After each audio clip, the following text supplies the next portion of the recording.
సరే, ఇక రెండో build, the GPU rendering power house. Rendering టైమే డబ్బు అనుకునే వాళ్ళకి, అంటే రెండరింగ్ చాలా ఫాస్ట్గా అవ్వాలి, ప్రాజెక్ట్స్ త్వరగా డెలివర్ చేయాలి అనుకునే వాళ్ళకి ఇది సూపర్బ్ చాయిస్. ముఖ్యంగా రెడ్ షిఫ్ట్, వీరే జీపీయూ, ఆక్టేన్, సైకిల్స్ లాంటి జీపీయూ బేస్డ్ రెండర్స్ వాడేవాళ్లకు భలే సెట్ అవుతుంది. దీనికి సిపియూగా ఏఎండి రైజన్ 9 9950X.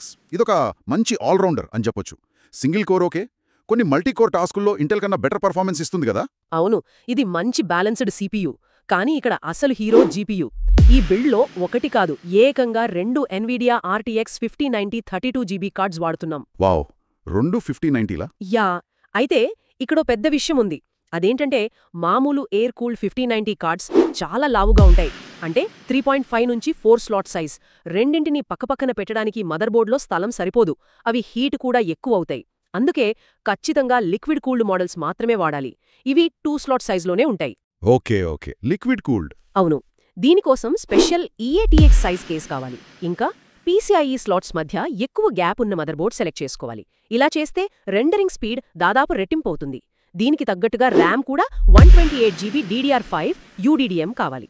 అంటే 4x32GB స్టిక్స్. మొత్తం 64GB VRAM కదా, దాన్ని సపోర్ట్ చేయాలి. ఇక పిఎస్యు అయితే 1600 వాట్స్ నుంచి 2200 వాట్స్ ATX 3.1 రేటెడ్ ఉండాలి. ఇది కంపల్సరీ, తక్కువ అస్సలొద్దు. అబ్బో, 1600 వాట్స్, రెండు 5090లంటే రెండరింగ్ నిజంగా రాకెట్ స్పీడ్లో అయిపోతుందన్నమాట. ఫ్రెండ్స్, ఒకవేళ ఈ dual GPU powerhouse build మీ డ్రీమ్ అయితే ఆ లిక్విడ్ కూల్డ్ ఆర్టీఎక్స్ 5090ల కోసం కింద డిస్క్రిప్షన్లో లింక్స్ చూడండి. బెస్ట్ డీల్స్ అక్కడే ఉంటాయి. టైం వేస్ట్ చేయకండి. సరే, ఇప్పుడు